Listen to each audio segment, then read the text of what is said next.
hop around on it just to get a feel for how, where the energy is with the audience. I wanted to start with our government. And this is probably the lecture that's going to get me in trouble, okay? I've been being watched since 1996. My phones have been tapped. Nobody's been bothering me too much, just monitoring. That's because I've been taking the spiritual end of things. And they figure, oh, just one of those new agers, nobody really listens to them, so they're not dangerous. They don't have that much information. They already know I have information. But interestingly, I haven't been speaking about the information the government doesn't want people to know about. This is going to be the first time I reveal some of this stuff. I haven't revealed it in New York yet, but that's due in December, because I have a big workshop planned there for December. We're going into a new millennium here, and it's about time we had a clue as to what's going on. Because we have been living under a lie. Not only since the 1930s, way back from the beginning of the seeding of our race here. For 200,000 years, certain things, certain factors were control factors in our evolution that were not intended to be a natural part of our evolution. We have been purposely made to be focused in a three-dimensional reality system, unaware of other dimensional systems. This has been done for repression of our DNA. We have DNA potentials that our scientists don't even understand yet. But there are certain beings that have visited here for millions of years that are very well aware of our DNA capacity. And that's why they've tried to repress it and suppress it. Because we have the ability to evolve beyond what they themselves consider themselves godlike beings. Well, we have the ability to evolve into such things. We have something in our DNA still. It was a gift that was given to us millions of years ago when we were first created as a species. It's called the silicate matrix. It's a 12-strand DNA code. It's in the morphogenetic template, the electromagnetic light-sound template that our DNA and our bodies are built on. It has been unplugged and not operational for over 200,000 years. We look at our history, and what we've been taught in school has so little to do with the reality of what history truly is. We have the Darwinian concept, and there's the concepts of, we were fish and we developed flippers and then we came out of the water. And all of these really interesting concepts because we have certain things in common with certain animal species. There are reasons for that because we were crossed with them at certain times and they were crossed with us, but that didn't mean we started there. We didn't. Our race was created 560 million years ago in literally a different dimensional field than what we're in right now, a higher dimensional field. We were an immortal race. Our bodies didn't decay and die like they do now. The silicate matrix gene code is a dormant potential within every person's body. Some people have more of it than others, and they're the ones that ETs want. When we have intruder ETs coming in here to bother people right now, they go for a couple of different things. One are called stellar substrand matrices in DNA. This is not in the books yet. This is new material. It's only been recently introduced in New York City. The stellar substrand matrices are extraterrestrial coding that appear in certain human gene codes. It allows them certain potentials to be taken through interdimensional portals without exploding, for instance. Because if you take certain coding, genetic coding, through a Stargate, it will go into spontaneous combustion because it cannot expand on the morphogenetic level. Other gene codes are able to activate dormant coding and expand to hold the frequencies of the stargates. So when you're an invading ET race trying to covertly take over a planet, you want to create hybrids and you want them to have the highest coding possible. So they've been trying to trace family lines, trace them to find the ones that have the highest contents of the silicate matrix within the gene codes. Not just for hybridization, but because right now, because of the time period, we're back to that, stellar activation cycle, the people that have silicate matrix, more of it in the gene code, will begin to have spontaneous DNA activation because of the new frequencies that are going to be coming through the solar light spectrum. If that DNA activates, they become multidimensional people. They become able to see fourth, fifth, and sixth dimensional frequency bands, where our little manipulators like to play games. As long as we only see 3 dimensions, They can do anything they want from the fourth or anything higher. If our silicate matrix begins to activate in our gene code, which it will, as these vortices, 7 sealed on the planet, progressively open between now and 2012, we're going to be a real problem for any force that wants to control this place, because we're going to get wise really fast. They want to try to stop the activation of the silicate matrix. We're in a time period, it's so much like science fiction, it's hard to even speak about it because we've been so conditioned to science fiction that we can't deal with science fact, most of us. We can't deal with, on a real rational level, there's this big denial thing that happens, even with the most wanting to believe of us.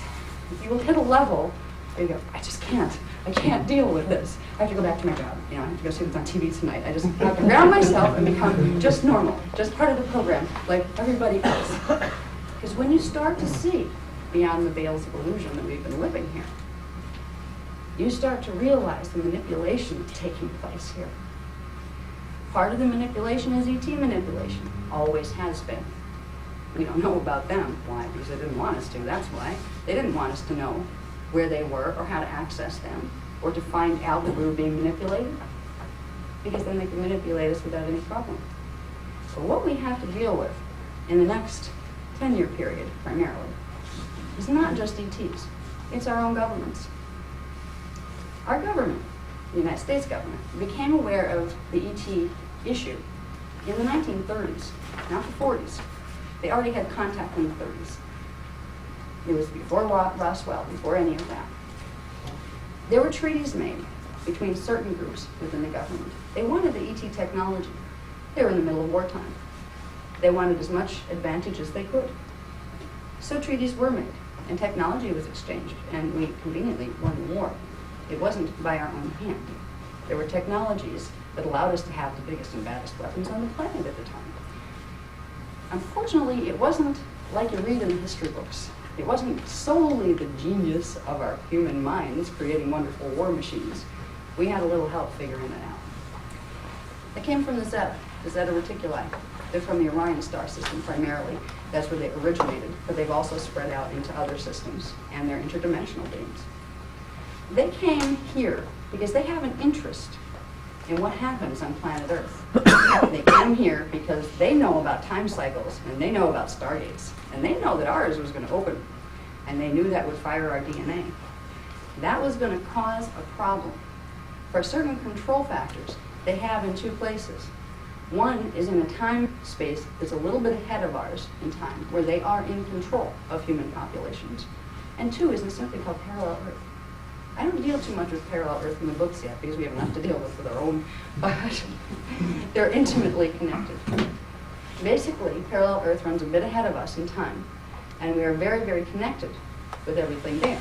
What manifests there will eventually manifest itself here, unless there's something done to change what's called a time vector.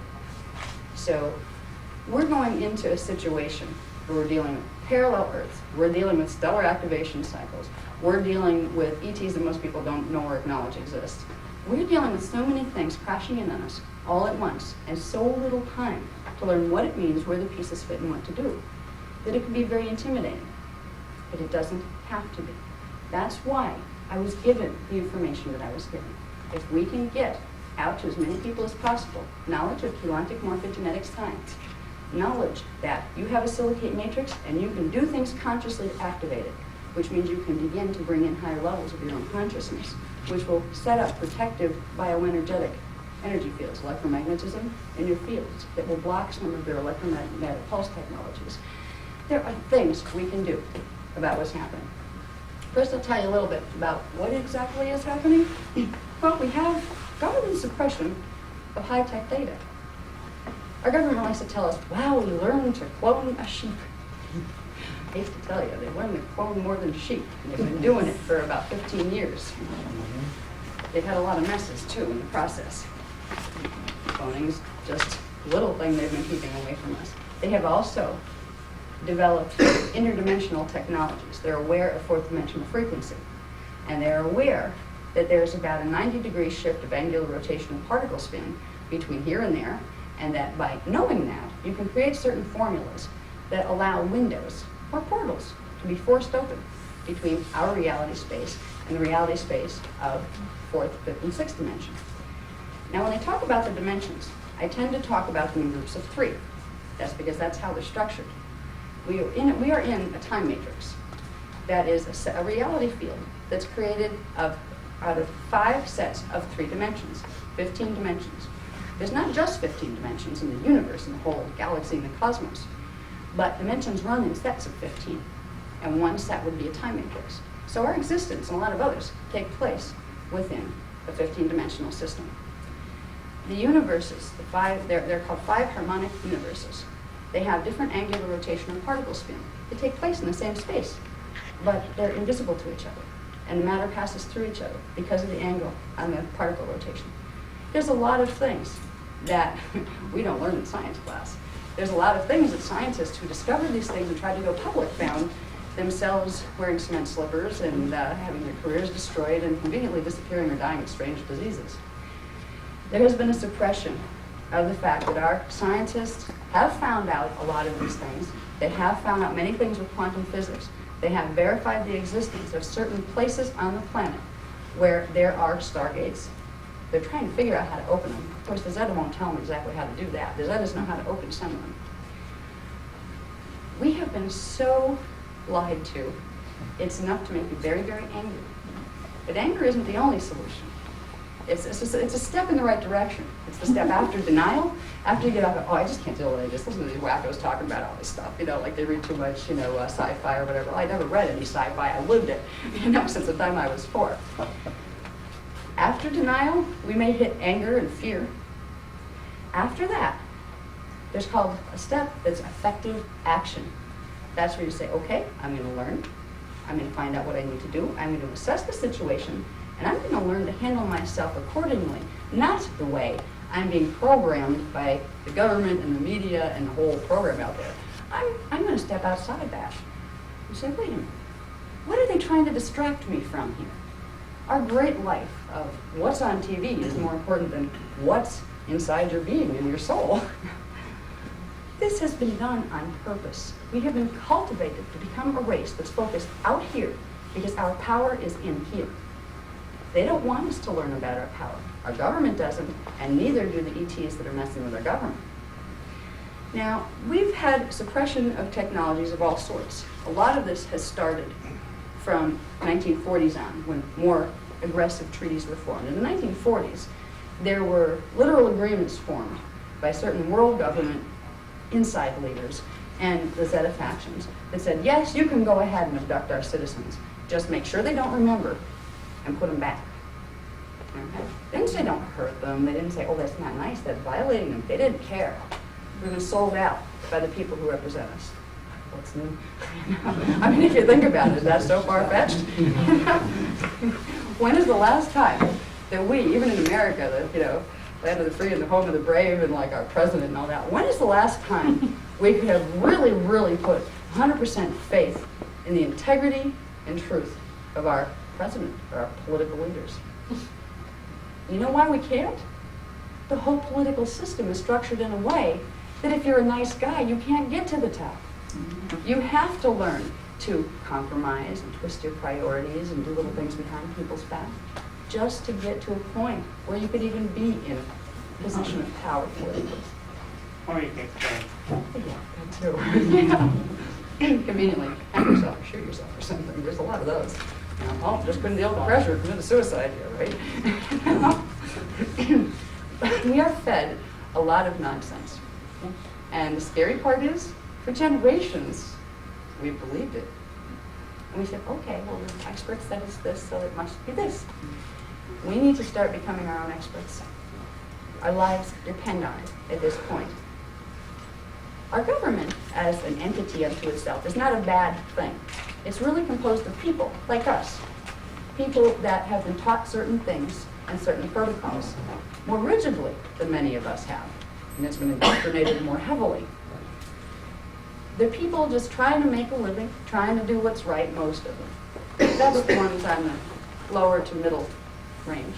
Even at the top, they know they have to do some dirty dancing just to keep themselves in position.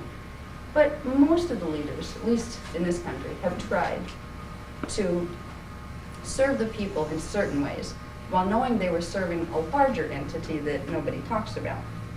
The larger entity is something that has been coined the world management team. It's an invisible entity, but it's an entity composed of humans. Humans that control, behind the scenes, major banking corporations within the worldwide network. They're multinational corporations with fronts all over the place. They have money from mostly black market dealings coming out their ears, so they can control and buy anybody or anything they really want to. Our political leaders here and in other countries have to kiss up to them, or they go away quickly. They find themselves vanishing out of power positions. The world management team has been here, it's actually been cultivated here for about 150,000 years. It's groups of family lines, human family lines, that were connected to Anunnaki family lines from way back when. The Anunnaki are primarily, they're a Syrian race strain. They're primarily on Nibiru right now. Our scientists haven't figured out that Nibiru, the planet, exists. It has a different orbital than most of the planets in our system. And it's not going to be back for probably about 3,000 years. So it's out of their range. But the forces there know how to use the interdimensional time portals. They manipulate here. There have been family lines created among us in human form that have more of a concentration of stellar substrand matrices within their DNA code. They are more Anunnaki than human. Some of them are more Nephilim than human. We'll probably talk about Nephilim a little bit here and there, I think. The Nephilim were a race strain that combined human and Anunnaki a long, long time ago. And they were superior to what the humans were at the time. And they tried to dominate the heck out of them. And they were kicked off the planet to allow humans to evolve. They didn't like the fact they were kicked off the planet. And they've always kept a vested interest here. We're dealing with people who look like us that are connected, and they don't even know it. They are connected to extraterrestrial family lines that have a vested interest in the outcomes of what take place here. It's not as if this is a new battle. It's just not been a battle before because the humans have been asleep. So as long as they're asleep, you can put them where you want them and they can do what you want. We have a chance to wake up because for the first time in 210,216 years, I believe it is, we're hitting a stellar activation cycle. Interdimensional stargates are opening, and that's going to trigger our DNA. We have a chance to overcome the genetic blockages that were put in us so we could not access what's called multi-vector consciousness. Multi-vector consciousness will take us into higher dimensional fields of perception. It will open up simultaneous perception of various time-space locations. This is where all our stories of reincarnation and stuff come in. It's not exactly reincarnation. It's simultaneous incarnation. Time is simultaneous. It's laid out more like space. So you can go from here to here to here. Like you can go from New York to California. If you know the coordinates, and if you know the mappings of the time portal systems, and the time rhythms that are involved with each, because there are natural rhythms when portals open and close, when they dilate and contract. We're coming out of time now. And hurrah for us, this is a chance for us to really wake up, if we could get it before they try to talk us right out of our own awakening here. We can start to see what's been going on around us, and we can start to take charge. Somebody has to, or we're going to be in trouble. Right now, with the suppression of the technologies and the little doings with our government, with the Zetas primarily, they've been dealing with the Zeta Greys. There's an agenda behind this, and our government thinks it's just controlling masses of people for basically real estate purposes. They don't realize they've been duped. The reason the Zetas were here to begin with was not because they're a poor little race that lost its home and needs to fix its bodies. So can we please have some of your gene codes so we can, create healthy bodies for ourselves? This is the line of nonsense that our government bought when it sold us out. The Zetas knew all along. Yes, it wanted to make hybrids for infiltration purposes here. They knew that they wanted the territory. They were attempting to take over from the beginning. But our governments and the people who are so full of themselves that they actually try to betray a mass of people. They're so full of their own egos and their own greed that they would do something like that. We're very blind. They figured, they're just little gray dummies, and get their technology from them and take them for a ride. Our government's going to be taken for a ride, and they know it now. What's happened in the last couple of years is even the people out of the MJ12 groups and the people out of the world management team are trying to find a way to run for cover because they lost control of the Zeta treaties. They lost control of what's happening here. The intruders will do what they want when they want, and they don't care if the government likes it or not anymore. Part of the reason things have become very hairy, and it's been recent, is because for a while it wasn't certain whether the stargates would open.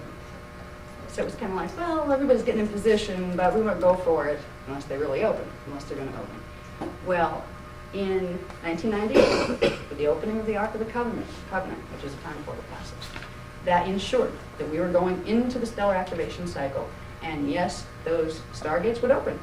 See, once you start the stellar activation cycle, which has already been started, you can't stop it. It will commence, regardless, and it will either go smoothly or badly, depending on the energy balances involved. Once it was known that the stargates were going to open, then all sorts of beings from various harmonic universes decided to get in on the Earth game. There's a lot at stake here, because we have something, we have a precious jewel that we don't even know we have. It's called the Halls of Amenti. They're stargates, but they're not just any stargates. They're stargates that link on a vertical rather than a horizontal plane through various different star systems, all the way up into the highest pre-matter dimensional fields. They're the ticket out of space-time. The intruder races, which their manifestation here has been very small comparatively. There's been major intergalactic problems with some of these races. And some of them are, that we usually refer to them as the draconian matrix, which is a whole bunch of different race strains that come out of one consciousness matrix. They have been wreaking havoc on galaxies within 3 harmonics for a very, very long time before we were created. They have always wanted control over this space-time system. If they can get control over the main vertical portal system, they can control any incoming and outgoing consciousness. They can basically create a little world unto themselves, a universe that's not connected anymore to the rest of the universal and cosmic scheme, in their own lack of understanding of what it means to have divine connection to all that is, in their own lack of spiritual understanding of what that connection means. They will make decisions like this that cause harm to many different life forms. So we have a little pot of gold sitting in the core of our planet that our whole history has evolved around. Nobody told us about it. The Secrets of Amenti, which is the name of book 2 in the Voyager series, begins to unravel the forbidden secrets of our evolutionary destiny. And I assure you, what is in that book is the truth. And I'll tell you why. Because I remember. It's not just because I was a contactee. It's not just because somebody just came down and picked me up in a spaceship and showed me some movies and told me this is how it was. Because they can do that and they can show you anything. I remember when I came in this time, into the baby body this time, I was fully conscious of fetal integration. I remember going from a 4th dimensional, non-manifest state of consciousness into fetal integration. I remember the process. I could describe it in detail to you. I remember where I was before that. And I remember many, many things that once you activate your DNA to the higher levels, you'll remember too. See, it's not just my memory. It's not that I'm somebody special or have a higher gene code and that I'm somebody elite compared to everybody else. I'm just an example. And the memory that I have is just an example of what's living inside each one of you. With the activation of the silicate matrix, you will find your stellar heritage, you will find your incarnational relationships, you will find your immortal self, who you were before you came here, why you came here in the first place. You'll find the parts of yourself where you made those decisions, because they exist. There are many wonderful things you can find. And that's what's wonderful about the stellar activation cycle that's coming. Though there's some scary stuff about it. It's really time for celebration. It's been over 200,000 years we've been trapped in these gene codes. We've been trapped in 3-dimensional consciousness, almost struggling to get out of our bodies, to the point where death is actually a relief, because you get to cross over and at least get off the tight clothing. You may have to come back, but at least you're free for a little while and you can think again. Because anybody that's done astral projection, or that's had a near-death experience, or that can get out there, out of the gene code a little bit, your consciousness goes, boom, wow, hyper-aware. You find levels of awareness that make you look very asleep here. And when you get really good at it, it's very hard to convince yourself to come back into the body because you realize what it does to you. We have a chance now to use the skills of our consciousness to expand the genetic potential of the body by calling into activation the junk DNA, which are the broken pieces of the silicate matrix. Science has discovered the junk DNA. They're the ones that call it junk. Just tell them that ain't no junk. It's important stuff. We can do this. The programs that we're putting together, I mean, I've just founded a temple. It's called the Azurite Temple of the Melchizedek Cloister. That will deal with the spiritual teachings and will also deal with direct transmission of certain morphogenetic codes that literally go from bioenergetic field of someone who has them into the bioenergetic field of someone who doesn't, and it gives them the coding where they can start stimulating into activation the silicate matrix. There is a roadmap to higher dimensional identity integration. It's been hidden here for centuries. Some of it was in pieces of the ancient mystical schools. Pharaoh Akhenaten used it in his ascension schools. Being called Jeshua 12, who got rolled into the character we call Jesus, he used it 2,000 years ago to ascend people. And ascension means raising the vibration of your body pattern into the next harmonic, where you disappear from here and end up there. And you do end up in a physical body in the next harmonic up. It's about half as dense as this one. Progressively, we evolve by activating the silicate matrix. We evolve from gross matter to semi-etheric matter to etheric matter to pre-matter liquid light, and then into waveform. This is the progression of going back into what we originally came out of, which was pure consciousness. This is what we always were. It's what we are now. We are spiritual beings having a physical experience, not the other way around. We need to relearn this. And I'm very, very grateful that I've been given the information I was given. And I was given it because I worked my way up for many, many different space-time placements. I have other simultaneous incarnations in what would be past incarnations compared to this one that studied and devoted their whole life to following a path of understanding these things. And then I went into teaching these things. And then I got to experience what it meant in 39 AD. I was a woman named Miriam, and I was half-sister of Jeshua 12, and we were Essenes, and we were teaching the Ascension program that is now being brought out through the Guardian material. And it worked. I actually did the full bodily transmutation. So when I talk about this stuff, I will talk with passion.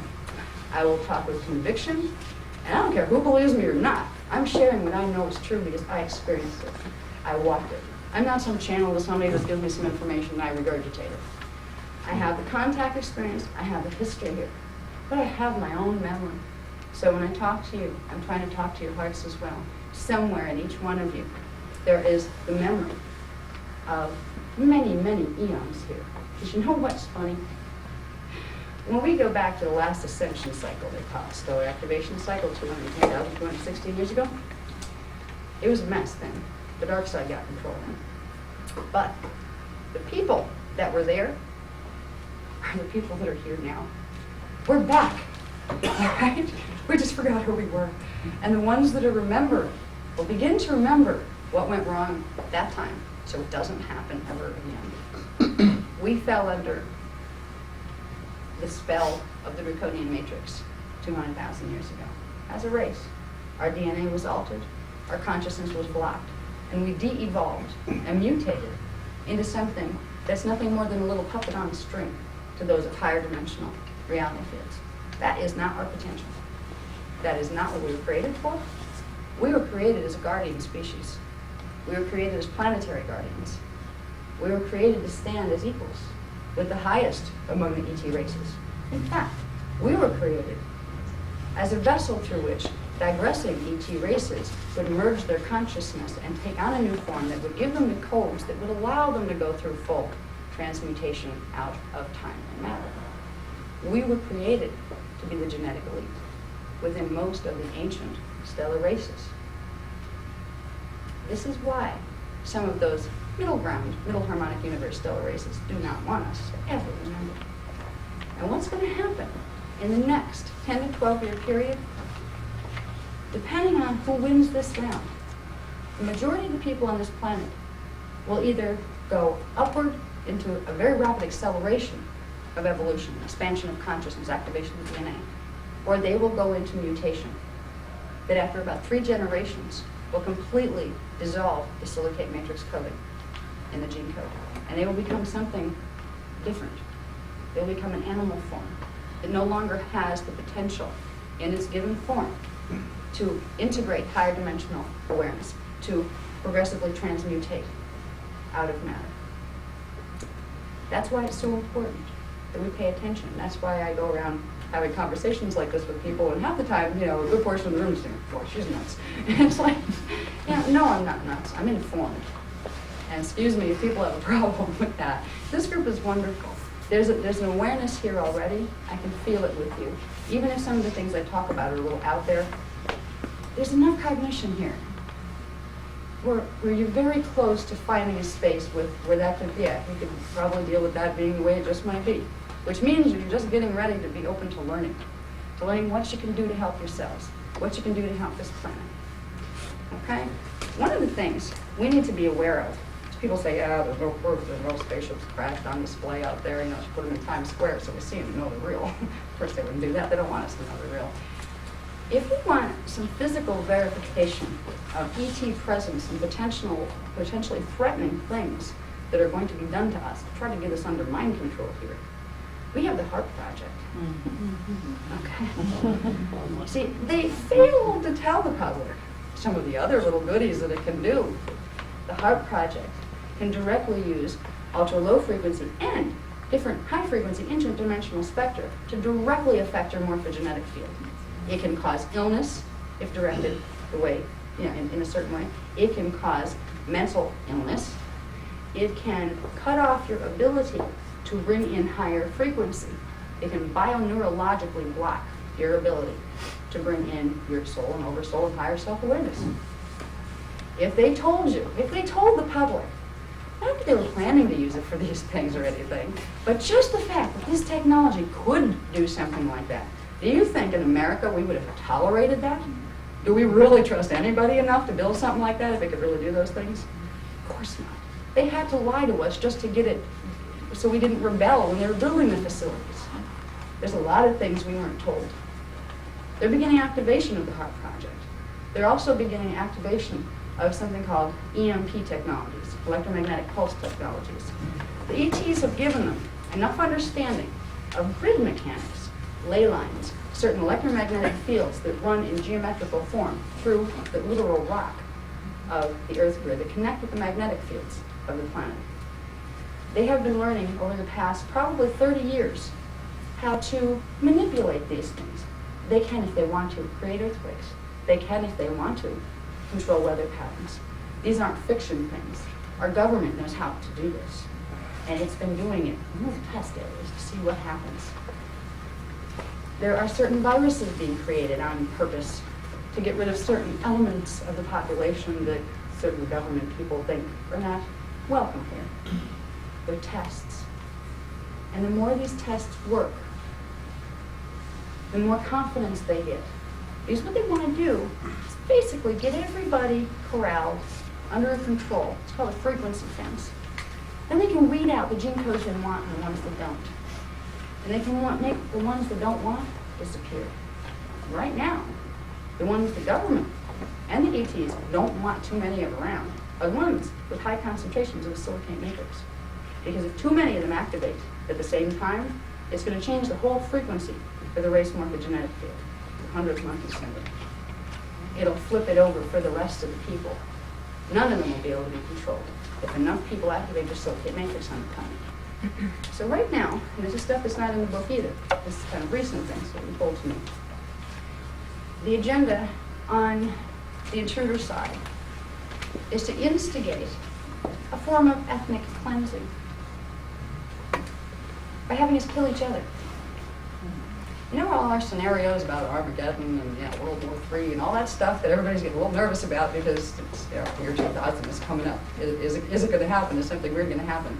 Well, no, not in the year 2000. When we cross over there, we're just going to wake up the next morning and probably have a hangover from one heck of a celebration the night before. But there is a plan to use electromagnetic pulse technologies, run them through the grid and through the known electrical circuitry, because there's something called a phantom pulse. That is a pulse that's sent through the Earth core that has the ability to pick up any other electrical signal and run with it as a trace, as a phantom pulse. And they carry programs. They're almost like floating digital programs. When those floating digital programs come through, I mean, we're getting beamed with electricity from everywhere we turn. There's wires everywhere, there's lights everywhere. Your toaster becomes your enemy in this case. Unplug that thing. These electromagnetic pulse, phantom pulses, move into the human bioenergetic field. We need to realize that we are made of energy. We are electromagnetic phenomena ourselves. And we extend far beyond just the matter part of that. Our bioenergetic fields, we have a chakra system, we have an auric field, and we have something called a morphogenetic field, which is the core level. It's called the Cathara level. And we get into the teachings of that. These are the levels of energy upon which everything else is built. These are the levels of our being that get affected by ultra-low frequency pulsing, by phantom pulsing. And there are beings who know how to use this pulsing to get exactly the results they want.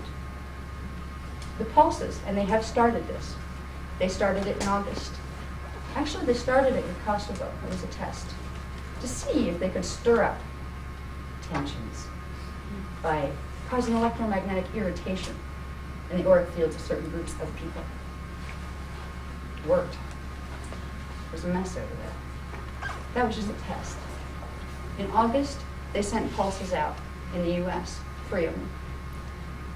They will build. They don't go out instantly. They build as a charge of tension, a static within bioenergetic fields that registers in the emotional body and the mental body, makes people uncomfortable, and they get more irritated. Now, you combine that with the opening of seals, planetary vortices, the planetary chakra system, the 7 seals. We're coming up between January 2000 and 5/5/2000. The 4th vortice, which is the one that lets in V4, 4th dimensional frequency, is opening. That's going to put a real frequency blast behind the pulsing that's being sent out. It's going to amplify the programs. It's going to amplify the tensions. On November 18th, they have the next pulse scheduled, and that's for the Jerusalem vortex. They already don't like each other a lot over there. It's never peaceful over there. They don't need any help. And then in December, on 12/12, they get my workshop in New York, they're going to be doing one in China. They are setting the stage to create that what will happen over the next 5 years or so will be a mounting of tensions within the political arenas that would culminate into us doing an ethnic cleansing on ourselves. They're confident that this would work because among our people on planet Earth, who we all share a certain element of the same gene code called the Turanician gene code, which is the original human, there are certain factions that have more ET gene code, that have more what's called Black Sun gene code than Diamond Sun gene code, which is the silicate matrix. There are legions of human beings that are impulsed through the intuitive facility by those matrices of consciousness.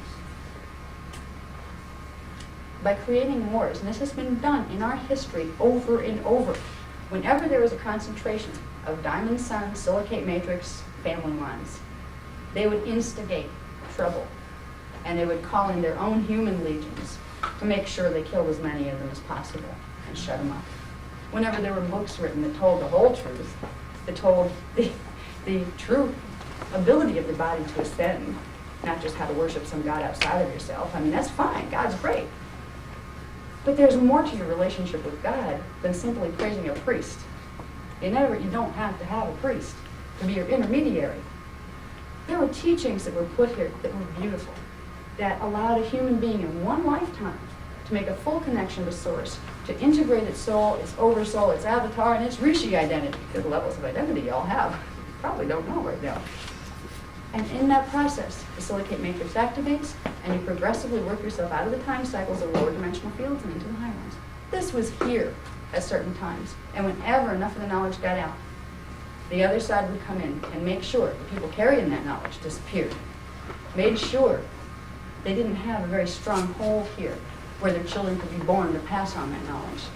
And they made sure that books were twisted, if not just destroyed. It's going to happen again if we don't wake up.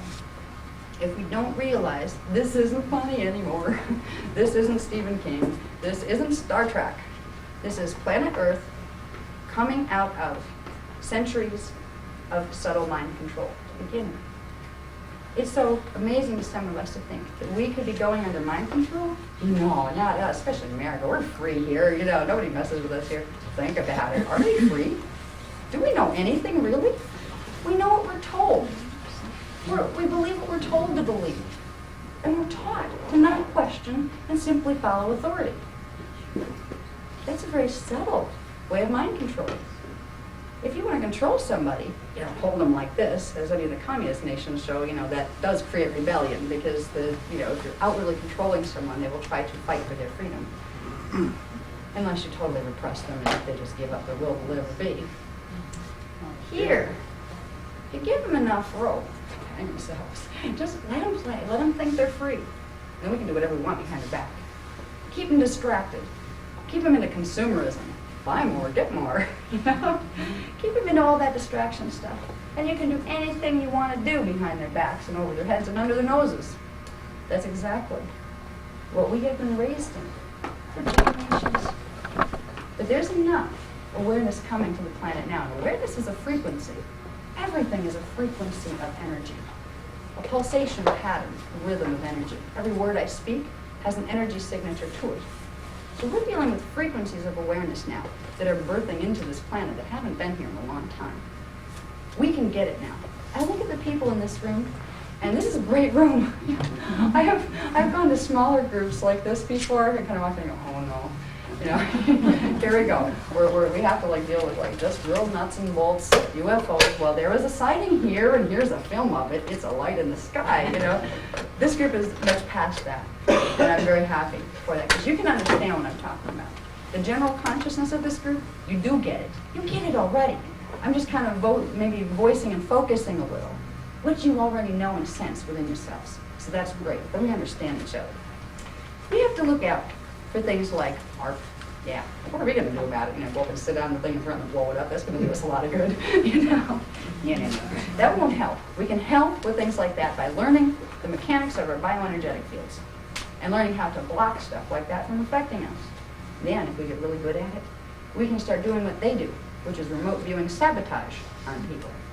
We can learn to do that. If the government can train their little groups of people to do remote viewing, and not just viewing, they don't just view. They go in and they manipulate. They know how to access people's fields from the astral level. They can monitor, but they can also impulse you with their own thought patterns to do what they want you to. And they've been using this for about 20 years, actively. There are people that come out and talk about this, about the remote viewing and stuff, that were right in the middle of it. People that were in the military, that were in these programs. And then they come out of them and they try to talk about it, and the military really tries to shut them up very quickly. It doesn't, I don't know if anybody that's been killed for it, but they try to discredit them and make them look like loonies and deny the existence of the program. Well, I tell you, these programs are real. I've seen them because I'm trained in remote viewing. I was trained by the Guardian Alliance in remote viewing. And what I saw scared the heck out of me. Because there are government guys running around in the astral, in their astral bodies. Groups of them, manipulating groups of humans. It's bad enough we have interdimensional ETs that have all this ability. There are humans that have this ability too, and they are trying to mess with us. Sometimes fighting fire with fireworks. We're in the middle of a war for our consciousness, and we don't even know it. We walk around, everything's peaceful, no bombs are flying, it seems very fine. If you turned on your fourth dimensional perception by activating the fourth DNA strand, you would go to New York City and see it looks like a parking lot for spaceships up there. You would go into certain areas and you would see things that would terrify you that are here. It's kind of like what you don't see, I just heard you. It's time we learn to see. We have the ability to open our eyes. That's what the programs that we're working to do, the spiritual programs. That's why we went spiritual on it. Because it's not going to help to get people all stirred up and scared. Certain groups are ready. for the big time stuff. Other groups just would go into total terror and fall apart, knowing that we have been deceived, we are in the process of being deceived, and we're in the process of an attempted mental takeover. We can fight it. This group knows this. There's enough strength here. There's not fear here. Other groups that I've gone to, you know that if I said these things to them, they would just fall apart. They would go home, oh my God, it's like take a number for the local shrink office, because they would all be lining up because they would be in terror. So I don't give that information to them yet. What I do first is I teach them about their own interdimensional parts. And I teach them about something called Hoover bodies, which are three-dimensional electromagnetic grids that we have sets of, that when you integrate them, they're scalar fields. When you integrate them, they progressively activate the DNA and open the awareness to higher and higher dimensional fields. Ascension is really not that hard. It takes time to get the gene code that's been dormant for so long into activation, but it's not that hard. That's the silly thing about it all. Everybody's made such a big to-do about it down here. Everybody trying to hide what it was really about. There is a roadmap to integrating your higher level identity. Integrating your higher level identity will change your electromagnetic fields. It will also change the constitution of your body form and your consciousness. That is what will protect you. All these technologies that the ETs are trying to use on us and the government's trying to use, these are baby toys when it comes to real higher dimensional consciousness. They're little baby toys, but to us they're massive and huge because we've been denied even that much knowledge. If we can learn something that's called, people love this term, they either love it or hate it, Christ consciousness. Oh, the big term that the New Agers like to throw all over the place until you get nauseous. Christ consciousness is a real thing. They call it Christ consciousness because Joshua 12 came to model it for us. It's the full activation of the 12-strand silicate matrix DNA. That's what it is. And that's done by a bioenergetic process that once upon a time was taught in the ancient mystical schools. But that knowledge was taken away from us because why? It gave us power. If we have the power to expand ourselves out of the phase lock our bodies are in, we're in phase lock here, electromagnetic phase lock, into 3 dimensions. We can expand beyond that. The ones that are manipulating from D4 are not going to be able to manipulate anymore. We have the ability to evolve beyond their manipulations. And they're scared of that. Because they've been doing this for a long time, and if we figure it out, they kind of think we'll be like they are. And if they figured it out, they'd want to destroy us, But unfortunately, it wouldn't go that way. Because at heart, the human species is a Christed species. It was created through the 12-strand silicate matrix, through 12-dimensional consciousness, with the ability to access 15-dimensional consciousness and beyond. With that comes an understanding of love and an understanding of helping and forgiveness, which is something those middle-level races that are in the middle harmonic universes don't all comprehend. They don't know how to love, so they know how to fight. Ideally, if we pull through the challenges that are happening right now, which we will. It says so, we're supposed to win this round. Even the ancient texts say that. They got the first cycle, we did this one. If we get to a point where we can block some of the things that are trying to be done here, take critical mass where, okay, say the frequency fence won't go up, we have a chance to totally transform, with this knowledge, totally transform everything on this planet, the way it's known, to build a new type of civilization. It's built on awareness and true brotherhood. It's going to be our job to do this, unfortunately. It's like after all this, you think you just want to lay down and go, we got to take a vacation for a few centuries or something. When the ideas that are being presented through materials like the Voyager's material, when they begin to really integrate, there's a lot of work to be done. There are a lot of people who would sit there and either go into terror at this information, or they would go into total denial and rejection if they're programmed to do that. The ones who get above those old programs, those old paradigms, who would start to see their own multidimensional reality and start to experience their own higher parts, are going to help lead the ones that don't see it yet, to help them heal. And a lot of them are going to come through kicking and screaming. It's finding a posture of how to help others without succumbing to what they're throwing at you. The people in the interior government, right now, talk about getting their karma back, they're terrified because they betrayed their people for greed. And the ones that they trusted are now betraying them. And they're terrified. What's happening right now is the Zeta factions that these agreements originally started with, since it became known that the portals were opening, the time portals were opening, the stargates were opening, there's other forces that have joined them now. There's something called the Dracos race. The Dracos are hybrids. They're created about 1 million years ago by combining something called the Dracon from the Orion system, which are very, actually dragon-looking reptiles, combining them with human forms, where you get kind of a more reptile than human, but it doesn't look like a dragon. It looks, walks upright and that kind of thing. They were banned here, along with the Nephilim, about 1 million years ago, right after they were created, because they tried to take over. They have a vested interest in here because they've always felt, excuse me, you guys fell to that planet. That's not your planet, that's our planet. We were created there, you weren't. They want it back, and they want access to the stargates. They've joined forces with the Zeta. And what the Zeta don't get yet is if you trace the future timelines, they're going to take over the Zeta too. They're just using the Zeta to get in here. So the Zetas, some of them figured that out. In the 1980s, some of them asked for amnesty from the Guardian groups. They just said, get us out of here. This is going to be bad. And, we're sorry if we really messed up and we're messing with your people, but we'll fix the damage we did, but get us out of here because they're going to totally destroy us. Yes, they are. So we have something called the Dracos Zeta resistance, or the Zeta Dracos resistance, whatever you want to call it. They're resisting any of the Guardian race's attempts to help them solve their problems without inflicting themselves on another race. They want the territory, they want to do it their way. We are dealing with them. Our government is dealing with them now. And the government was prepared to maybe deal with the Zetas and the Little Greys. It is not prepared to deal with the Dracos, nor the Nephilim, nor the Nibiru ones, the Karndara from Nibiru. Karndara are a Dracos Nephilim hybrid. They're very nasty. They're very powerful, interdimensional metaphysically speaking. They are avatars. An avatar is a 12th dimensional consciousness, 10 to 12 actually. They can't go all the way up to 12. Only the light-coded ones can do that. But they go up to 10. They're a 10th dimensional consciousness. I mean, we're a 3-dimensional consciousness right now, so you can imagine what that might be like. They're interested now. We are literally sitting in the middle of what's going to become Avatar Wars. And unless we start becoming avatars and getting ourselves together where we handle our fields, we're not going to have a lot of control over what goes down here. We can all become avatars because every one of us has a level of our identity that is an avatar. The portions of your identity that are stationed in dimensions 12, 11, and 10 are considered the avatar identity, the Christ itself.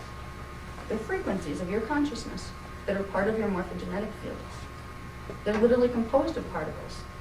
Morphogenetic fields are composed of particles called particle A, particle I, and particle. They're ultramicroparticles our scientists haven't discovered yet. They will eventually.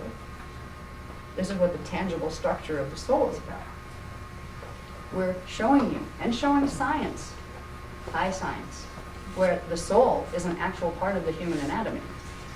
And it's made out of the same substance that this is. It's just oscillating at a different frequency. All right, so the programs that are presented here are intensive. I have so much information I could probably talk to you for the next 12 hours and still keep going. I'm willing to do that. It's scary. My first workshop, I was like, I've never spoken in front of a group before. Yeah, I don't know if I can do this. And the first one was like a 2-hour lecture and then a 4-hour workshop or something, back to back. And I actually did it. And the second one, I just went for 8 hours. I was like, ooh, it just comes natural. So I just I'll go on a flow and just flow with what seems to be the next thing to say, that's the right thing. If I were going to teach you any one specific thing, say, teach you your tangible structure of the soul, teach you how to use Keylontic science, teach you exactly what they're doing with the Montauk portals now that they're reactivating them, and they're trying to connect them to Giza, which is something I didn't touch yet. All of these things, each one of these little subjects could be talked about for 8 hours. Each one could be a book. We don't have time to make all these books, to publish all these books. What I'm going to try to do, I think, for this group, I'm going to sum it up with a little bit of my personal experience. I just want to look through here and see if there's anything that I missed. I jumped around all over the place, which I do a lot. When I use the Mylars, I tend to format it, for what's going up on the board. That keeps me on certain lines. That's not always good. It's better to have an associative process happening, where we talk about this, this, this, and this, and then bring it into a picture this way, rather than just a linear thing. So I'm appealing to the feminine nature, the intuitive nature, in talks like this. But I do like to at least bring it into a logical sequencing also. So let's see if I missed anything that's real important to hit on. I'll take questions after. I'm going to save time for that if there's time. How long have I been talking? I don't There even will know. be time. Okay. Okay. Let's see. Okay. One thing, I've mentioned it a little bit, but I haven't given you a lot of information on it. It's something that on a personal level, even if we didn't have to deal with ETs, you need to be aware of. We're entering a stellar activation cycle. It's going to affect your DNA. Now, there are mutations in everybody's DNA from what's been done to us by manipulation historically from the ETs. There are ways to straighten out those problems. You don't need science and laboratories to do it. There's an intrinsic process of consciousness using chelantic science that you can reformat the scalar grids that the DNA is built on. If it's not done, like if there's a time to get spiritual and really take it seriously for once, this is it. Because if your bodies happen to have a gene code, and nobody knows what's in a gene code right now, we're just getting information on how to even look for something like that. There's a condition called molecular compaction that can take place if the morphogenetic field is blocked in certain ways and cannot expand to hold higher frequency. Now, we've already had 3 vortices open on the planet. 3 the seals have released. They're the ones that correspond to dimensions 1, 2, and 3. The reality field here is made of first, second, and third dimensional energy pulsation. No big deal. No major things. It's accelerated certain things as far as weather patterns and things, but it's not created any major mess. It's not affected our DNA that drastically either, because we're dealing with 3-dimensional frequency. Beginning on January 1st, we begin a cycle of every 4 years, another vortex opens till we get 7. We have one in the year 2000. That's the ESA vortex. We start to get 4th dimensional frequency coming into the grid. It starts to stimulate our 4th DNA strand, because the DNA strands are great. The whole thing is so beautiful and eloquent. We have 12 dimensions. Each one of the DNA strands is keyed to one of those dimensional frequencies. So, as we start to have 4th dimensional frequency come into the planetary grid, it will start triggering activation of the dormant 4th strand codes. That's great. That'll help you to develop astral projection and all of those things very easily. If you don't have distortions or blockages in the top of the 3rd strand or in the 4th strand, if there are blockages there, they will be manifested in the DNA, also in the body systems that are built on the DNA. Those areas will not be able to absorb that frequency. So, if you look at a morphogenetic field, which is a very good way to look at it, as a crystalline structure, let's say it was a quartz crystal. You know how they come in clusters with all little points? You can envision your morphogenetic field like that. Now, frequency comes into the morphogenetic field from the higher dimensional morphogenetic fields, moves in, and as long as it can move through those crystals, everything is fine. It actually expands the crystals. That's how growth occurs. But if there's something in the formation of those crystals, in the shape of their geometrical relationships, where certain wave patterns can't enter, those frequencies coming in become like a hammer on the crystal. And if you hit a quartz cluster hard enough with a hammer, it shatters. This happens to the morphogenetic field too, personal morphogenetic field. If you are exposed to high frequency scalar waves from interdimensional fields, like people that do time travel and Montauk boys, all that kind of stuff, they all have morphogenetic field damage because of genetic blocks that did not allow the morph field to expand enough to handle those new frequencies. It's going to affect all of us differently because we all have a different level of the silicate matrix in the DNA. The more silicate matrix you have, the more flexibility in the morphogenetic field you have. So the more your DNA will activate and sequence itself to be able to handle the new frequencies. There are certain things we all share as far as blockages in the DNA. These can be changed. There are certain what they call seals that were put in. They're morphogenetic frequency seals that were literally put into the race morphogenetic field to block certain abilities from us, to keep us 3-dimensional. We can learn to release them in our own bodies. This will begin the process of preparing our bodies to handle the new light spectrum that's coming here. And it's funny, the scientists already know the solar light spectrum is changing. I know there's a guy, Val Valerian out of California, Washington State. He has a huge website. If you want to know how bad it really is, I don't have his address with me, but you can probably find it by scanning for the name, by putting the name into a search. Val Valerian, I believe it's Valerian, Yes. I think. Yes, that's it. Yeah. He's got a lot of information on the nasty stuff that's going on. I try to focus on the positive stuff. I'm not going to tell you how bad it is unless I can tell you what you can do about it. You know, why bother? I'm just going to get people upset so they can be miserable for, the last days. It's not our last days. This is the first days. We can learn to protect our bodies because there are going to be certain effects. It may be an acceleration of physical disease in the bodies. It may be a remanifestation of diseases we've overcome, and they come back.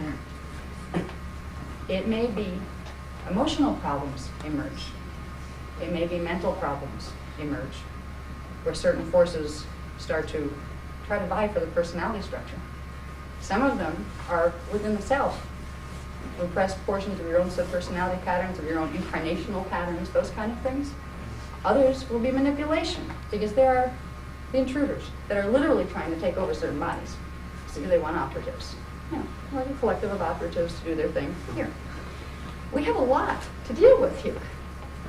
But we can do it. If people like me can come out and have an audience as good as you, it's actually listening to me and not writing me off as some airhead that doesn't know what she's talking about. So people like that, I get mad. And I want to take the Reuters books and throw them at their feet. So, did you look in there? Airheads don't write that stuff, excuse me. We're dealing with 15-dimensional physics here, excuse me. And the psychologists would like to say things like, oh, delusional. Who's delusional here? You're dealing with 3-dimensional consciousness. I'm showing you the structure of 15-dimensional consciousness and the levels of mind that correspond to it. And you're going to call me delusional? Excuse me, you're missing something. I get really tired. Not for me, because I'm tough. I've been around these cycles a long, long time, and I've been through a lot.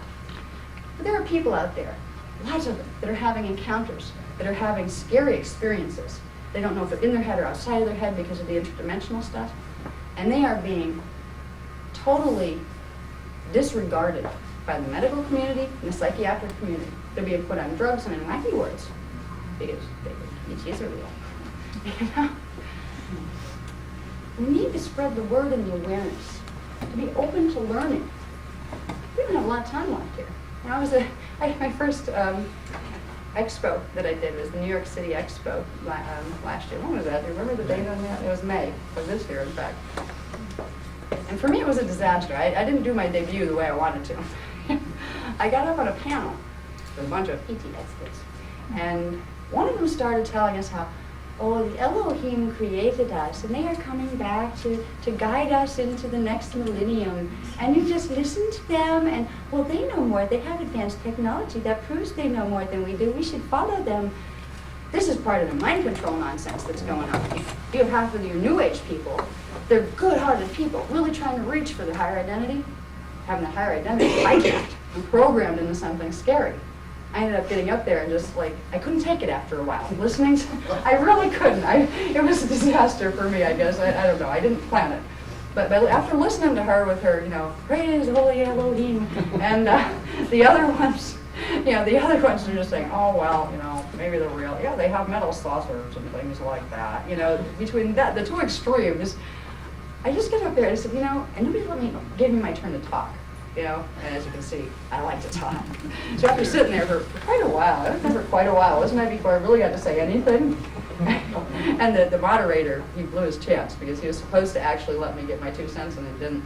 I got up there and I said, there's no time for this left. We are in the middle of an attempted mass global mental takeover. And I'm not pitching fear here. I'm trying to get people to pay attention so they can figure out what to do to stop it. Okay? We can stop it. It's not a big problem if you acknowledge the problem. So I kind of made a scene. Without meaning to. It's just another thing showing that I can get passionate about my work because I believe in it. I don't need to do scenes here. I didn't really plan to do that one either. It just came out that way. Where you get very tired of the lower level of consciousness telling you why you don't know what you're talking about. I know what I'm talking about. I know what I'm talking about because I've dealt with intruder ETs since the age of 4. My mother was an abducted. I was an infiltrator. All right? My mother was abducted while she was carrying this fetus. And it was imbued with Zeta coding. It wasn't supposed to be, but that wasn't the original soul plans for things, but it was hijacked. But because of that, I came through with some abilities that they hadn't planned on. I could read their matrix. By the age of 4, I had conscious memory of fetal integration. I remembered moving in with the fetal pattern. I remembered having the fetal pattern manipulated. And I remembered a good portion of my incarnational history. By the age of 4, I couldn't talk yet, but I remembered. That made me very, very dangerous as far as the intruder ETs. I was dangerous, so they wanted to get me under their control. I began physical abductions at the age of 4 at the intruder's hands, where they tried to mess with the gene code to block the memory, and they tried to use the genetic material for cloning at that time, and later they wanted to use it for breeding, because it's a particular gene code that has a high concentration of silicate matrix, which allows for things, if you control it, that you might want, but you just make sure you control it or it gets out of your hands. When I was 7, I was very fortunate that I met the Guardian Alliance. The Guardian Alliance is a very special group. The one most noticeable thing about them, they're an interdimensional, intertime group. They really come from the future, from the year, I believe it's 5,260 AD, something like that. They come to help us here because we're their past. They're coming to change their past. The primary members of the Guardian Alliance are human. They're the original human. They're Taurinacian. They're taller than we are. Some of them are about 12 feet tall. They're very beautiful physically compared to, what our race is right now with its mixed gene coding. And they have abilities that we would look at as godlike. But they don't want us to look at them as gods. That's not why they're here. They do believe in a God, in a central creative force and source that they honor and uphold very much. They'd like to teach us about that so we could find that connection in ourselves. But they're not just human either. The Guardian Alliance is a huge group. There's, I believe, over 10 million races represented in that organization alone. And that organization is part of a bigger organization called the Interdimensional Association of Free Worlds. This is huge. The drama we're in is absolutely huge. I was fortunate because they knew me. The Guardian Alliance knew me from other incarnational space-time locations because they had worked with me before. They found me in this time frame, and they saw the manipulation, and they stopped it because they knew why I had come before I even knew why I had come here. I had come to help with this project, to help with this stellar activation cycle. All of us made an agreement to be here. We just forgot it when we came in and the veils of the DNA went down. The Guardian groups are more aware of what we are and who we are right now than we are. They can give us back the keys to our DNA so we can start remembering. That's what they're doing. From the age of 7 through the age of 18, I was caught between a battle of the outer manifestations of dark and light. And of course, must be a reflection of my own karmic heritage, because as within, so without, as they say. Above and so below. We're dealing with race karma here. A repeating of our race karmic heritage, of the battle of dark and light within ourselves as creator gods. It's a huge interdimensional spectrum. To bring it down to earth enough to understand how to manipulate in it while we're down here, we need to understand that there are two sides, and the healing of that is bringing them back into one wholeness. First, you need to learn to hold your own self so the other side doesn't suck you in. Then you have to learn to gently ease the other side back over into healing. First, let's worry about ourselves. Get ourselves all right, aligned, get our fields protected, then we're okay. When I encountered the Guardian Alliance, they also took me the abductions, but I don't really call them abductions because I agreed after they had introduced themselves to me. And both of my first encounters with each group took place in daylight. When I was 4 and playing in the driveway next to my aunt's trailer, and a being came up behind me that I thought was a child at first, and I turned around and looked, and that was no child. It was the size of a child, it was a little gray.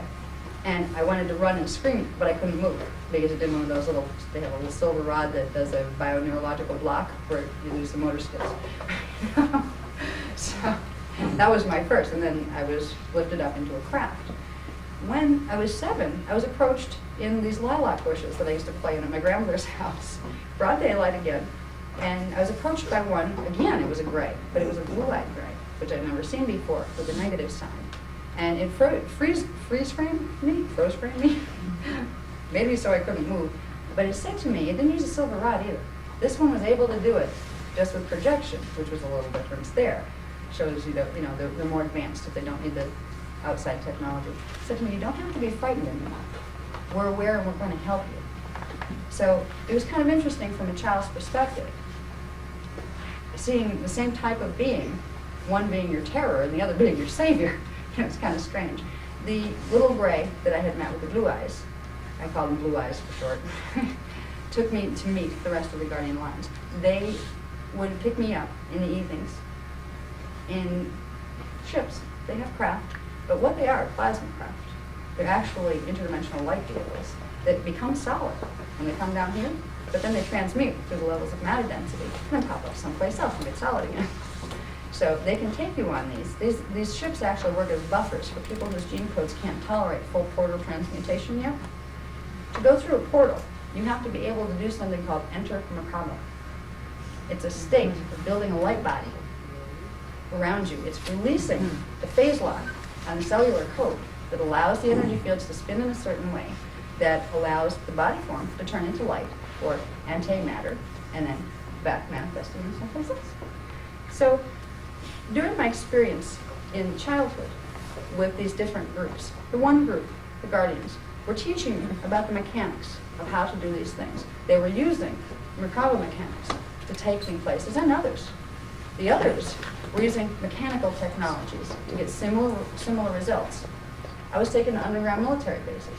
I was subjected to very strange-looking apparatus that I learned later were perversions of kinetic science technology, which use certain light symbol codes as waveguides to directly block and alter the morphogenetic field so you can get control, literally bioneurological mind control over people by manipulating their DNA.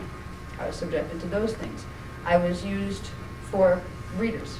They tell me I have 3 male children of what's called the Borenthian race, which is a kind of hybrid specialization one. It was created on the intruder side. I've never met those beings.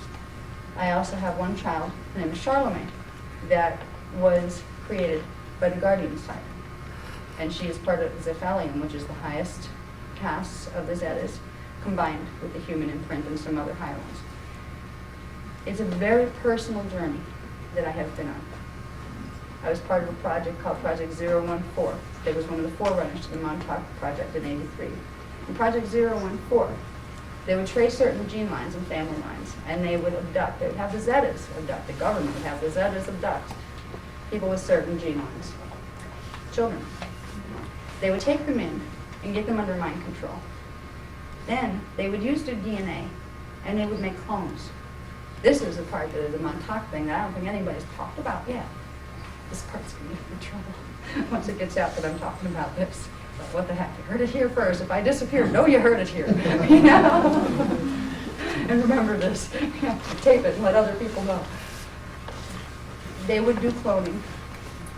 They would clone the ones that had the ability to go through the time portals. And that's when, in the beginning days, when they were just beginning to learn how to do the Montauk stuff. Montauk are time portals that are literally forced open within the interdimensional grids. It's a technology that can actually end up blowing up a planet. It's not meant to be done. It's something that the Zetas actually did that to their home planet. They forced a dimensional blend. And it created a black hole that basically destroyed both the planet and its parallel, double. This is what Montauk's going to go into if they keep playing with it the way they're going to. But they're planning to use it for some major other things, that we have to worry about more. But I was part of the forwarding projects to Montauk, where they made clones of this body, and they sent them back in time. They tell me I have one in about 1922. I have one in 1945, one in 1955. There's around 12 from what I hear. Even the Guardians don't know exactly how many. I'm not the only one that's part of this project. I was just one of the sheep that they used for this experiment. What they do with the clone bodies is they take over, they allow the avatar matrices that are 10-dimensional consciousness without body forms of their own, they allow them to embody within the higher coded bodies. They create little armies and little operatives here. And usually, once the cloning experiments are done, they destroy the original. Do you know why? Clones don't have a connection to the soul matrix, which is the 4th, 5th, and 6th dimensional level of identity. The original does. The connection between the clones and the soul matrix is the original. If you want to have a body pattern, take it over and have it not have a higher identity, you clone one with a high coding, kill the original, and then you have a being that has no soul connection, or any possibility to try to make a soul connection. This is what they're trying to do to this whole race. If they were the ones to get control, which they're not going to be, our whole race would be mutated into a form of being that had what's called the silver cord, which is a frequency of energy that runs between the lower dimensional parts and the higher dimensional parts. That silver cord would be severed permanently, and it would be that there would be a genetic mutation that would make it so that silver cord could never be reattached. That's what they want to do to us. We're not going to let it happen. So when I talk to you about this, I lived through the pain of this nonsense. I didn't have a childhood or even an adolescence. Actually, my adolescence was kind of funny. Missing persons quite often. I took the rap for being a runaway quite often because it was much easier than explaining, well, sorry, I had an appointment on a spaceship. If when I was, 12, 14, 16, try to explain why I missed a week of school and sorry, Dad, I didn't come home. If I tried to explain that I had been taken on spaceships, they would have had me locked up someplace. And I was trained by the Guardians to never, ever tell. Not till I was older, not till it was time. So my freedom wouldn't be taken from me. My freedom of speech and my freedom of thought. Because you know what happens, even today? If you have, say, a teenager that's having encounters, and having missing time or being taken places and knowing it, if they go in and talk to anybody, they rush them off to a shrink and they put them on drugs. That's scary. They take away their mental freedom chemically for even talking about these things. So I was advised all along to not talk about it. So I took the rap. Okay, I ran away. For Joe, I don't know. New York somewhere. It would have been like cover stories, conscious cover stories. Because if I told them that I was on spaceships being trained in interdimensional physics and things like that, they would have had a real problem with it. And I would have lost my freedom. It was also a torturous time because the intruders were trying to kill the body. Once they realized, once I hit age 16, I started getting the training in what intruder agendas were. And the Guardians started to explain to me the drama that was taking place down here. That's when I became a real danger. Because the intruders knew that once I hit adulthood and the Guardians gave me the okay to talk, boy was I going to talk. And I was going to expose, as far and wide as I could, the plants that were taking place there. So they tried to kill me numerous times. They tried to use the impulse technologies on me. Got to the point where when I was 18 years old, I tried to kill this body to get out of it because they had me so trapped in it. It was terrifying. Fortunately, I guess, the Guardians intervened. They allowed a near-death experience to happen. That is a profound experience. And I can explain to you what it is. I like how science tries to rationalize it as just a fleeting thing that happens as brain chemistry fires. Sorry, consciousness came before brains. They haven't figured this out yet. When you go into a near-death experience, the consciousness is raising in vibration. It's dislodging itself from its immersion within the gene pattern, and it's going into 4th dimensional frequency first. That will be perceived. There's a repulsion zone, magnetic repulsion zone, which is where particles spin against each other and they create like a magnetism between the 3rd and 4th dimension. When you move through that dark tunnel, you're going through the magnetic repulsion zone. Your consciousness is moving through that frequency. And then when you go into the light at the end of the tunnel, you're hitting 4th and 5th dimensional frequencies. That's what it will translate to you because it vibrates higher than your consciousness. What is higher than your consciousness in vibrational oscillation rate will appear as light. This is what the process of a near-death experience is. At some point, if I ever have time, and I don't have to talk about ETs just to let people know what's going on so they start to really pay attention, I would love to teach people about near-death experience, about what to expect and why you don't even have to be dead to have one. Yes. Thank you. Sure. Thank you for that. And in fact, I'm glad you said that. if you want to be prepared, I mean, if, you know, we have two ways of getting out of here. We're either going to do it the traditional way, which is drop the body and die, or we're going to transmute the cellular code, which takes a little longer, and not all of us have enough time to get it done within the time frame that's available. So a lot of people are going to choose to leave the usual way. In facing death, so many people are terrified of this. We're not taught how to die. We're not taught how to live. We're not taught how to die either. Dying is easy. There's a way of disengaging your consciousness from your chakra systems. When you get into situations where they're prolonging life by medicating you to death, where you can't even keep a thought in your head, they're blocking the natural process half the time. Or when you cross over, if you do manage to drag yourself out of that gene code, you're going to be so disoriented, you're not going to know which end is up. You're just going to flip through a bunch of errant thought patterns that you had that you never assimilated before. There are ways of knowing your bioenergetic system, that whether you're going to live or die, whichever you choose, you'll do it much better. You'll do it with awareness and consciousness. You will not have to use medicines to keep you alive. You'll be able to say, well, I guess the body's like, you know, kind of worn out now. Maybe it's time for a new reality space. You won't have to commit suicide. That's the chicken way. Only the ones that don't know how to do it, like I didn't when I was 18, try to kill it. If you want to leave, you do soul integration. And you become your soul identity by integrating the fourth, fifth, and sixth dimensional aspects of your being. From that level, you have the right to make a decision whether you're going to stay or whether you're going to leave. And you also have the mechanics, where you simply say, okay, if I choose to go, I will just arrange for either something to happen to the body, accidents, you know, there are no such thing as accidents actually, or you will simply lie it down and leave. Yogi masters know how to do this. You know, so this is stuff that's been here, little pieces all along. So what I'm talking about, it's high science. It's high truth. I hope that, I don't know how long I've been going here, and I could probably go forever, so just like kind of go, like, you know, we're getting close to time. Close, but this, I'll leave a little bit of time for questions, but I think I'd like to get like a drink of water before I do that. I just want to wrap up, I think, with what I was talking about we need to be aware of the personal stuff as far as the DNA, so we can make our transitions into these spaces, into these energy frequencies, happen a lot more smoothly. We don't have to be scared, and we can overcome this ET problem. They explained something to me one way. There's a lot of people, especially in the New Age movement, that like to totally deny the existence of intruder ETs. Oh, there's good ones, but there's no nasty ones. Love, light, and cluelessness, I like to call it. There is also love, light, and awareness. yes. And that is what we teach. And boy, you know, I've made a lot of enemies in the New Age circuit. Yeah, and that's just too bad. I'm telling you both sides. We're in a polarity universe here, and the answer is unity consciousness and Christ consciousness. But you're not going to get that if you pretend the other side of the polarity doesn't exist. It's just like saying, well, I don't like gravity, so I'm going to pretend it doesn't exist. It's going to affect you anyway. Now, if you know how to mess with your DNA and activate it to certain levels, you can transcend the effects of gravity. Yes, you can. You're not going to learn to transcend it if you ignore it. You're not going to make it go away by pretending it away, by pretending it doesn't exist.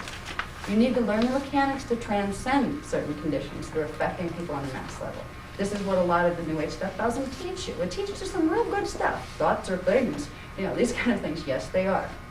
But we are dealing with a mass thought field here, a multidimensional mass thought field. We're dealing with race karma, not just personal karma. We're all connected to this or we wouldn't be here right now. We need to acknowledge both sides and acknowledge the solution as bringing the two sides together. And it first has to happen in ourselves. That's where the personal work with the New Age stuff comes in, where you work with all sorts of different things to release block things here and there and everywhere else. There's lots of good things you can do. You can do toning, you can, you know, go to shaman school, you can do all sorts of things. The easiest way is to learn Keylontic morphogenetic science. That goes beyond the chakra system into the core of the blueprint. That's where things can be shifted from and changed from. That's why I'm setting up the Institute for Keylontic Science. It can be applied to healing. It can be applied to manifestation abilities. I mean, yes, when you get good at this, you can learn to make things happen. You know, there's certain codes on that, though. You have to have, look, you only get to have certain knowledge once you've demonstrated that you will use it fairly and not use it to harm other beings or things. You know, there's a lot of leeway. I mean, look at Rosetta. They get to play with a lot of technologies and they're doing a lot of harm with it. But I would hope that you would be interested in some of the programs we have to offer. Okay, I'm just getting going with these, and I've been under a lot of attack. more and more each workshop I give, because each workshop I give gives the next level of data. There have been attempts, just stupid little things, arranged to make sure I didn't have stuff done on time or get there on time. But I still managed to get there. You did today. Yeah. This time, what was interesting, we have something coming up. It's a trip to Egypt. We've been asked to go to Egypt because we've been given the codes on the Hall of Records. There are 3 electromagnetic frequency seals on the Hall of Records. The Hall of Records, I love this. There's like a lot of the Egyptian government people, we know there's no Hall of Records in there. You know, we've used ultrasound, we've used all sorts of things. There's some chambers, but there's no Hall of Records. People are expecting this big library or something, like you're gonna find this hidden room in the Sphinx, open it up, there's gonna be bookshelves, you know, with these ancient texts to tell you the secrets of the universe. I hate to disappoint everybody. It's not a physical room with books in it. There is a physical space in the Sphinx that was used specifically for merging 3 beings' consciousness together that would blow open a frequency seal, that would open the ley lines on the planetary grid to allow the universal memory banks to download. That's why it's the Hall of Records, because it has all the information that's recorded, and not only what they call the Akashic record, which is kind of like the local universe level, it has everything that's in the Dorotura record, which is the 15-dimensional matrix plus 3 levels beyond that aren't dimensionalized. The Hall of Records modulates how much of that information can digitally download into the planetary grids. When it's in the planetary grids, it will affect your bioenergetic system and go into your DNA. And if you have the DNA that corresponds to those frequencies, it will translate through into awareness. This is what opening the Hall of Records is about. We're also, which is connected to this, is releasing the first seals on the halls of Amentet. They are the stargates that lead between Earth and the planetary core of Tara in Harmonic Universe 2, which is Earth's future self. They're opening. We were entrusted with the coding to do this, and it won't be given to us till we get there. We have some of it. There's certain tonings that have to be done, certain energy dynamics, galactic science at its best. So we're doing this trip. Just so happens, we had the ads going out in the UK. They're going out in like Nexus magazine in the United Kingdom. Deadlines, we're crunched to the deadlines. Just so happens, my husband ends up in the hospital right before them. He's in the hospital because he's been being messed with big time. He's in a recovery unit because it started to mess with his head. I love this person very much. I'm living the nightmare of the reality of ET manipulation. I have seen it affect my family. So if anybody doesn't think, and I'm speaking from the heart, I have seen things that would scare most people very much. There's a person I care about right now struggling to regain his balance because something other than himself is trying to use his consciousness. I have seen this with other people, but it wasn't so close to me before. So I'm noticing, I'm just kind of taking a mental note. The closer I get to revealing the bigger and bigger and higher level truths, the truths that will set you free, that will give you the information you need to make a stand here. Because you're not going to make a stand and go down the White House and throw a fit. I mean, this is going to get nowhere. You know what I mean?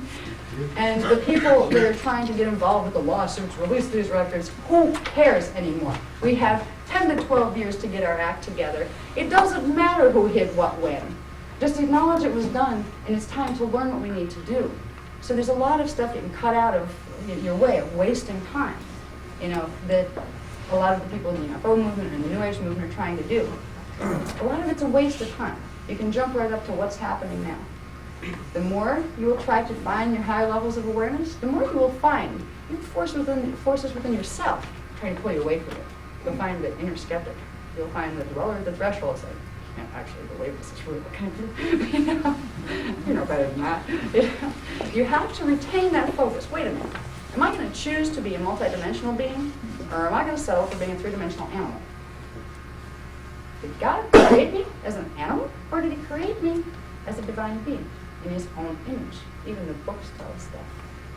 And the image wasn't a male gender figure with long flowing white beards.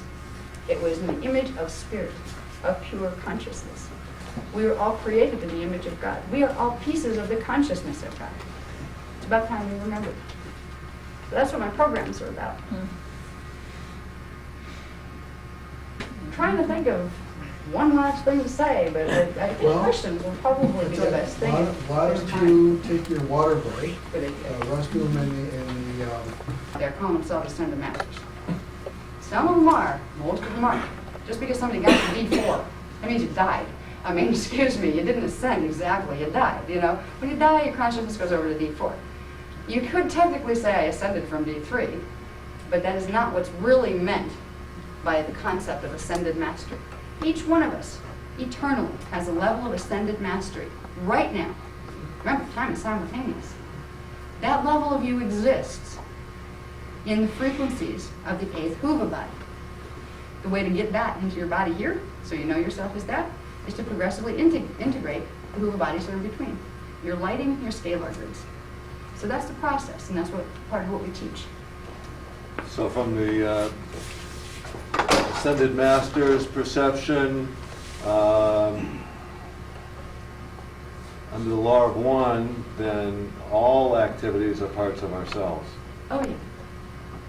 As you, it's funny, as you progress through Huva body integration and you move from being in gross matter density to semi-etheric density and then up to etheric density, you get less and less outside of you as you contain more and more within you. And eventually you get to the state where it was all within you anyway, and you know yourself in the state of Godhood. And that's when you start to really get the cognitions, and they're neat when they start to flicker through you here, where you look around you and realize it's all not real. You realize that right now in this moment, you are an infinite consciousness stationed all over the place, that we are the same being with everything else in the universe out there. We are each little faces of the consciousness of God. And once we put down our little costumes, we are the Gestalt identity called God. So we're all part of it. The law of one is understanding that. And as you progress with integration, you get to that. And it starts to get funny. Because I know when I'm looking at you or any other audience, some of them hate me. They really want to argue with me. You know, it's like, I'm arguing with myself. Yes, you represent a part of my miasmic pattern. You know, we are symbol people to each other. And down deep inside, we are all the essence of Source, even the bad guys. It's just they know that less than we do. That's why it's our job. When we get integrated, we're going to have to teach them. Because for everything to be healed, it's kind of like modern surgery. Doesn't work, cut it off. It doesn't exactly work that way because it'll mess up the whole system if you cut things out. If you can heal something and get its energy working the right way so it's in harmony with the rest of the system, that's how true wholeness and healing occur, in the body or in the consciousness of the mind of God. So when we have our dark versus light dramas taking place in these lower dimensional fields, it's a process of the God mind trying to harmonize itself. And nothing takes place outside of the God mind. So the good guys and the bad guys exist within the God mind. And we're just kind of, it's kind of like maybe God trying to balance his mental chemistry. And I'm not denouncing the true magnificence of the God energy, because that's a very small analogy for a very big concept that is called God. But the oneness is there, and we will evolve to understand this. And part of that evolution can be made very simple, by simply using the roadmap. I mean, you can take any path you want, but there's short ways and there's long ways. We've got kind of one of the shorter ways to do it. There's still work involved. There's still learning to change your perspectives. Like, wait a minute, you know, when it comes to home, that means like when I make decisions about business, you know, I'm not just thinking, yeah, I can scam that guy and I'll make a few extra bucks here and that kind of stuff. Some of us are so ingrained in these patterns because we've been taught this, that this is survival here. When you begin to try to integrate higher identity, you need to find a place of integrity within your being where that comes first. But then you will find the universe responds and sends you more of the same. You'll get what you put out. So there's a lot to it, but it's not that hard to do. Does that, you asked a question and I could go forever. So okay. Yes.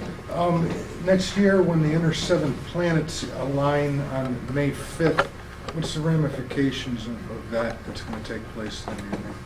Well, the alignments of the planets is actually kind of a visual manifestation of greater things that are taking place within the time cycles. That is the official opening of the fourth vortex at Giza. That's the, like, you can compare it to the heart chakra of the planet.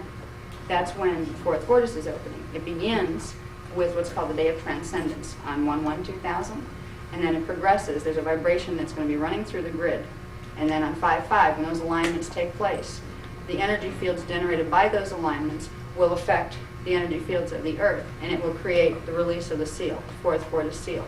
And that's when we start to go into time shift. That's when things start to get weird. So it's vibrational more than physical? Oh, yeah. Yeah, Yeah. it's vibrational. Yeah, you may have some problem with the tides, Yeah. from what I've Mostly heard. it's There may be vibrational. some strange movements with the tides with that It'll alignment. be locked and loaded then when that happens, right? You want to be locked and loaded when it comes.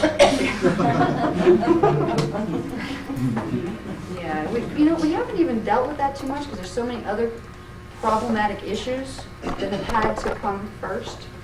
Like the trip we're doing to Giza is to release the seals on Hall of Records and Halls of Mente, but it's also to counteract what they're doing on 1/1/2000.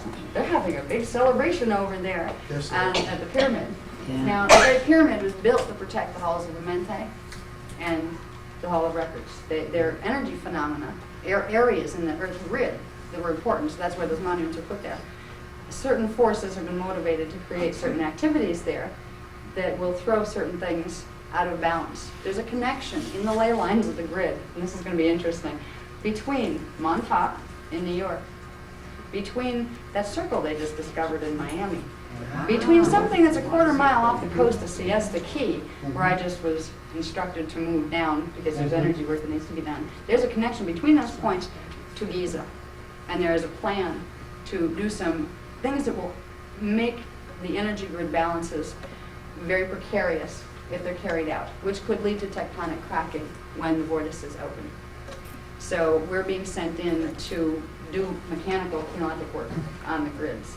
And this is, I'm going to get into some of this in the New York lecture. This is some of the newer stuff that they're saying, like, they won't tell me until it's time to tell me, because then I'm in danger if I know it beforehand. You know? So there's connections happening with more important things than just the stellar alignments. We have alignments taking place in the grids and on the planet that are aggressively being pursued as we speak. Yes. What we call or talk about the universal consciousness, will this get a step higher after 5-5?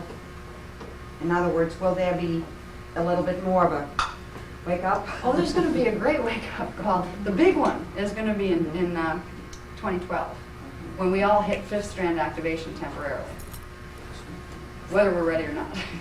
What's going to happen as the vortice is open, 4th, 5th, 6th, or 7th, our DNA is going to trigger. And however much of your DNA you have straightened out enough to sequence properly, you're going to bring more and more and more higher level awareness in. Things are just going to dawn on you. Direct cognition. Things will just come. You will get more of your incarnational memory to start to remember who you were as a soul being before you came into a body. So yes, that consciousness is going to be coming into the planet, into the people's DNA, and it's going to progressively raise the frequency of the bodies and the consciousness and the planet itself. It's just the Mayan calendar, you know, they're always saying that everything ends at 2012. I mean, they sort of like knew all this. December Yeah, they're the timekeepers. Right. Mayans were very interesting. They had a little interesting habit. The reason they were timekeepers, they did something with their morphogenetic codes where when they would cross over in death, they would immediately reincarnate. So you had generation after generation actually the same beings. They didn't wait like 400 or 500 years between their spaces. They continually flipped over and carried the coding so they would have the full alignment of time, which meant they could take a time vector and run it forward or backward, or sideways or any other way, and get a read on what was out in those areas of time. So they have a specialty that in that particular genetic code, they geared it toward being able to read time vector matrices. So they did know. They were the timekeepers. And that's why they knew, because they did it genetically. Are you talking about the wingmakers? I've heard of the wingmakers. Somebody has sent me some things on them. I haven't had time to go into that yet, to even research them. And I asked my guys, and I said, you want a transmission line? I said, wait a minute, I have like 4 to take down so far, and if you knew what my schedule is like, I have to take things like that and put them in a pile and say, okay, if I ever have free time, I will get information on that. Okay? If it's directly important to the program I'm teaching, to what the Guardian Alliance is trying to get into people's awareness, they will give me information on it as part of their program. If not, I can ask them just about anything, and they will give me a rundown on it. And they would do that on that too. They said, oh, you'll enjoy this, you know these guys. And that's all they told me, was Yeah, they're the from ones involved with they're the, from the future. yeah, with the wind makers. What is it? Project Aaron Gennaro. I get a feeling on that, it's not my guys, they're not ones that I directly deal with, but it's like a family of consciousness that has its own thing going. And I know that if I look into it, it'll be another book, and I don't have time for that one right now, because that would be just, it would be not something that's essential for me to know, for me to teach in my program. The people that are doing Wingmakers will bring out what needs to be done on that project. So it's not something I have a lot of data on. But I could get it, but somebody else will do that one, you know? What's the connection between the Presidio and the Montauk? Between what? The Presidio, the Frisco? I'm not, nobody said anything Well, about supposedly that. it's set up very similar to Montauk was there. Okay, I know there's 4 others like Montauk on the planet. They haven't told me the location of them, that may be one of them. What they're telling me about Montauk right now is not so much locations of all the underground bases and all the other things. They're telling me what they're going to do with it in relation to the series of portals that link between the United States and a couple other countries and into Giza and into the main primary portal things. Because I'm on a team called the Portal Protection Team, and that's where my information is geared. There's a lot of people who have more information on things like the maps of the underground bases and as far as locations of different things. There are people that have expertise in that. That's not my expertise. So, you know, I probably can't answer that any more than what I just did. You seem confident that the Zetas and the Dracons aren't going to succeed. How do you know this? I mean, you're expounding the thing like we're going to make it through this, and we're going to be exposed to these. But all these frequencies with HARP and the pulse that you're talking about, how were you sure that they're not going to put a block to this? I'm modeling a posture that is essential that we take. Our thoughts are things we create with our thoughts. If you want to accomplish something, whether it's a little thing or a big thing, you simply don't allow yourself any other option. Because if you do, you'll find a way to make the other part come true. I have found to be an effective person in little things in life. If something needs to be done, I'm just not going to say, but what if? I don't allow myself. I could go on forever, terrorizing myself, looking at the odds of this succeeding with the odds that are stacked against us. And I could spend my time lowering my thought patterns and the vibration of my thoughts, which lowers my body and keeps my DNA suppressed, into worrying about, oh my God, how are we going to get through this? If you notice with any thought, listen just for a minute, if you notice with any thought or any word, they each have a vibration to them. Some thoughts vibrate higher, some vibrate lower. In the choices you make, in the words you use outside and to yourself, you are creating energy vibration patterns. If you fill your mind with ideas of fear, what if it doesn't? What if it doesn't work out good? What if it's scary? What if it's bad? You're creating lower vibrating thought patterns. Our success here depends on raising frequency, making our bodies, our minds, and our planet vibrate higher. If I were to go out there and say to people, look how bad it is, this is really scary, you know, the odds that we're going to survive this, not very good. You know, if I went out with that attitude, first of all, nobody would want to listen to it. If it's that bad, why bother knowing? If we can't fix it, don't bother telling me. Let me enjoy my ignorance of bliss, thank you. You know, if the Guardians didn't know, we stood a fighting chance here to really wake up and turn this potential negative into a great positive. They wouldn't be making the effort to give this information. If it was hopeless here or didn't look good, they wouldn't bother. They'd just let us go until it blew up in our faces. Why do the Guardians let them go this far? It's not their job to protect us from our own choices. Free will. All right. They'll intervene when they can, but just like you can't keep your child locked in the closet from now until eternity to keep it safe, you have to let it go out. If it makes mistakes, it falls on its face, you feel bad and you want to help and you do help when you can. But you have to allow the children to to develop independence and the ability to make choices that are effective. And that's why they allowed us to let it come this far. I just had a question. In your book, you say that the pyramid is the trademark of the Anunnaki. Yeah. Could you talk about that a little bit, and how does that relate to the Cydonia region on Mars? Okay, well, that was once an off-planet base when there were certain wars taking place here, and I believe it was the second seeding, which we're part of the third seeding of the race here. We were wiped out twice by the higher ones fighting over whether we were going to evolve or not. The pyramids were part of Anunnaki culture. That was part of the Syrian strains. The Syrian consciousness is very mathematically and geometrically oriented. Some groups of consciousness and their body forms that they make are more geared toward intuitive associative processes, where they have more fluid, like the Arcturian consciousness is much more fluid. It has its mathematical translation, but it's not into solid forms and objects. It's a different type of process. With the Anunnaki and the Syrian strains, and the Anunnaki come out of something called the Anahazi, okay? They were the original light-bearing, founding Syrian race that the Syrian races came out of. The Anunnaki got mixed up with the Draconian matrix and lost part of their higher dimensional coding and became mutated genetically.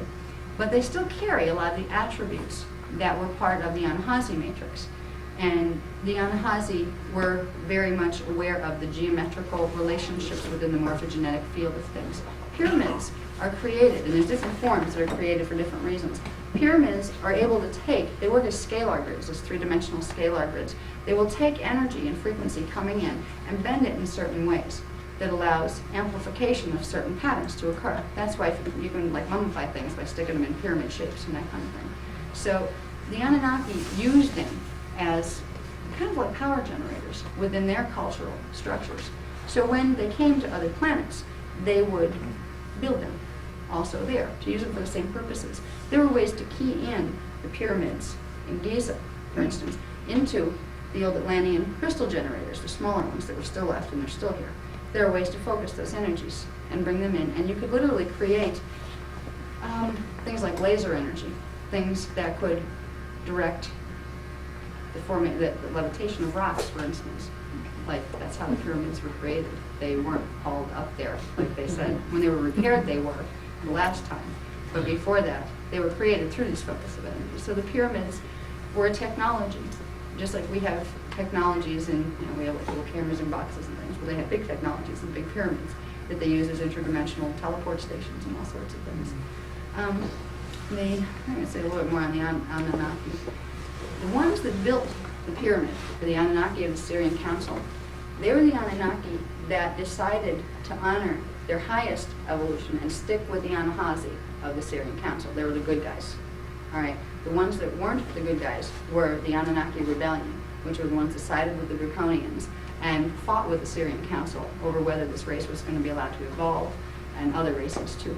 So the pyramids here were built by good guys, primarily. There's a couple that were put in there that weren't even from the Anunnaki. They were actually from other groups like the Kurandara. But basically, most of the primary ones that we've identified are under the Anunnaki influence. Is that the good Anunnaki influence? Does that round up the question for you? Thank you. Okay.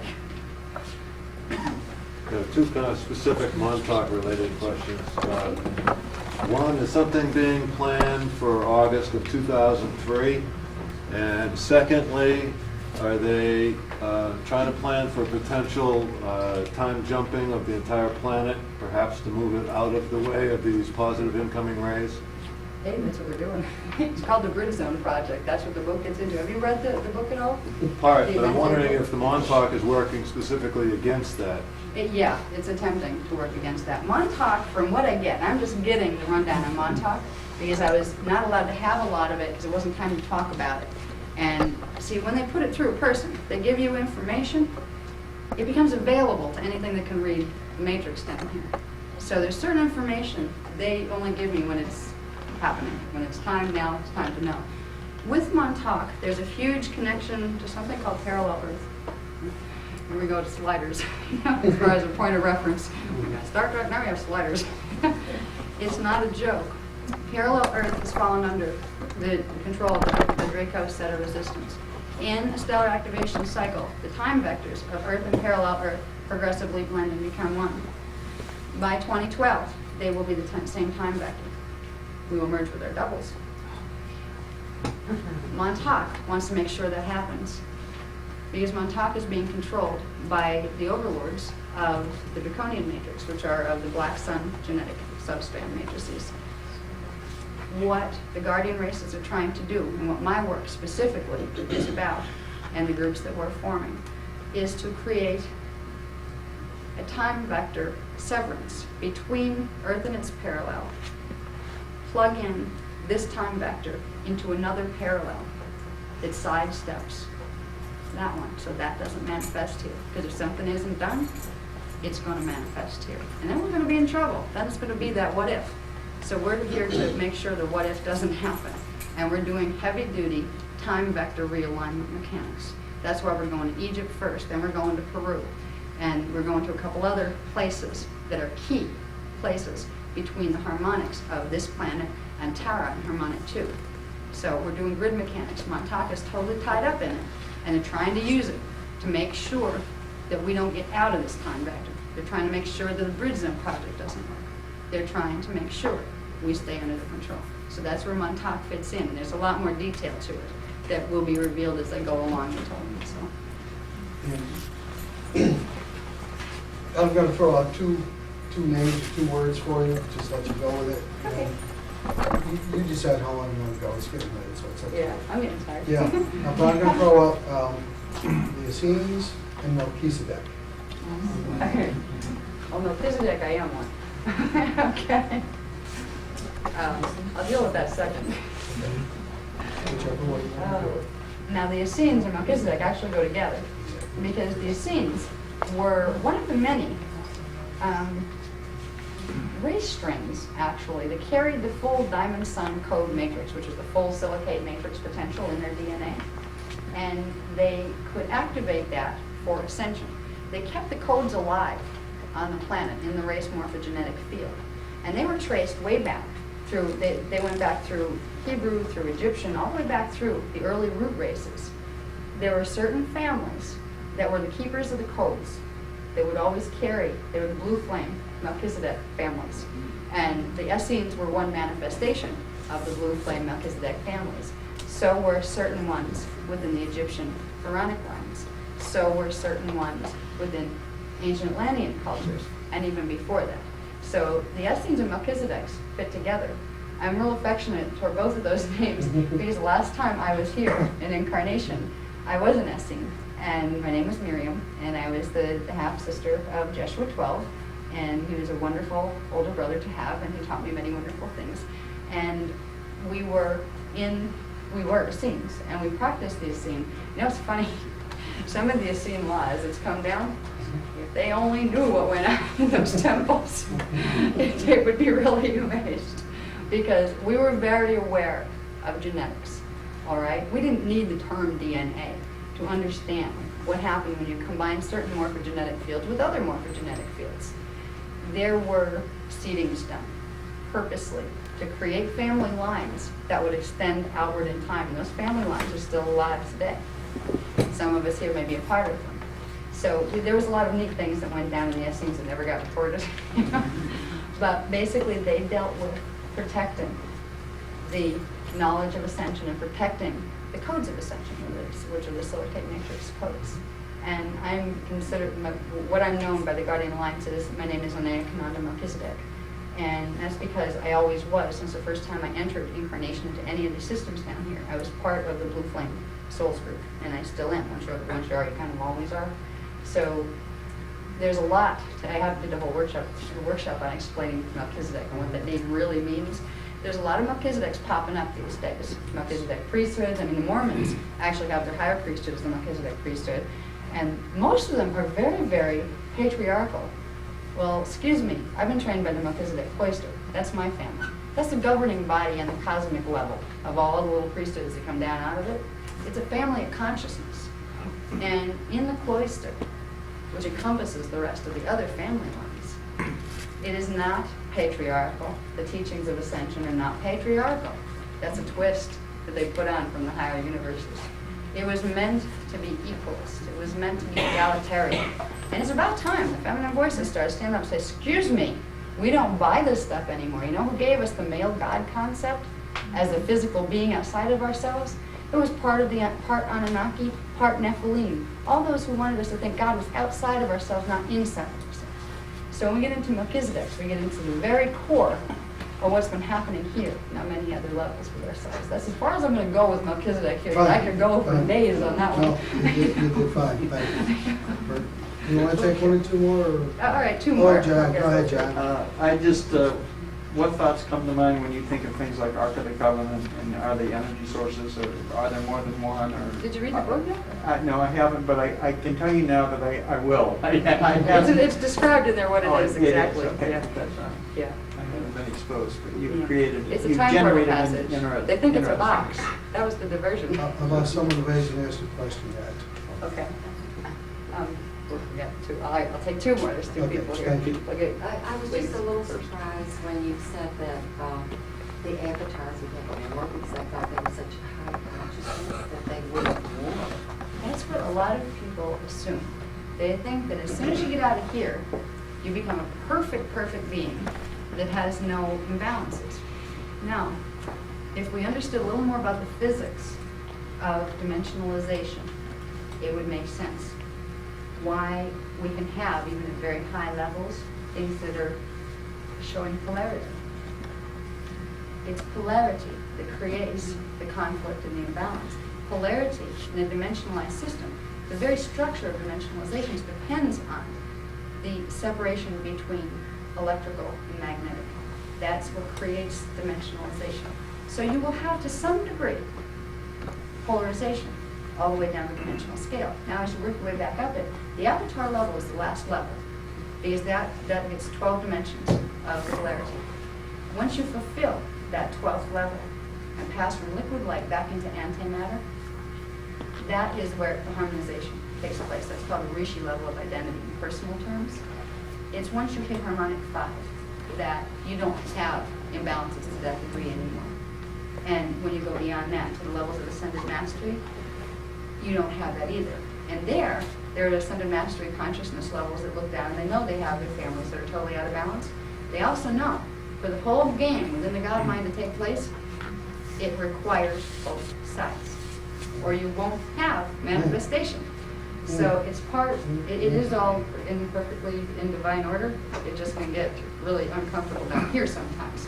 You know? Okay, I think there was one more. Anyone wanted to? Could you say something about the time-space illusion? Time-space illusion? You mean the hologram? Yeah. Yeah. That's one of those I knew questions you that were could take gonna 6 years to answer. Yeah. All right, you don't have to answer She that, might sorry. have pretty much kind of covered a lot. What would you like me to say on it? Give me a little specific and I can do it quick. Well, there's a conflict in my mind. People talk about karma, and then other people talk about the simultaneity of time. The two don't mix. I mean, how do you resolve? Actually, they do. They do. They do mix, yes. All right, time is simultaneous. So you have various aspects of the self broken down into different space-time locations, okay? They are linked through the soul matrix, which is the center point of consciousness that they come out of when they fragment down into the lower harmonic That's a higher universe. being, would you say? Well, your soul matrix is your next higher level of identity. And the soul matrix actually creates 12 pieces of itself to go into the lower harmonic, which creates cycles of 12 incarnations. All right?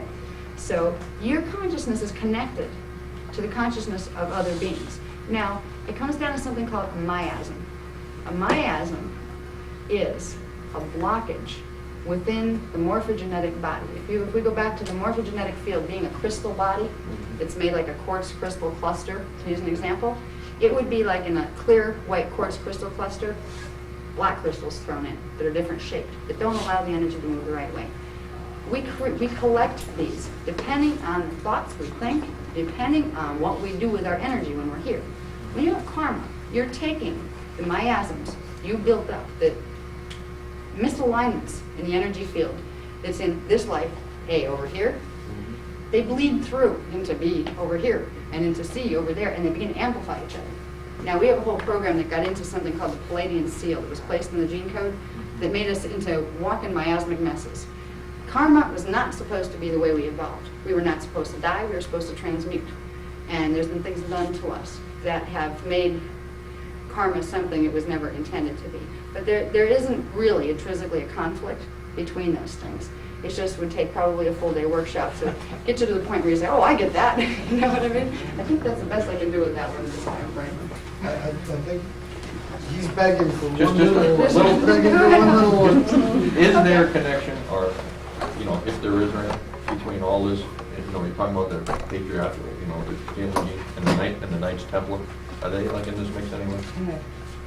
Oh, yeah. Okay. Yeah, he had to do it. That's good.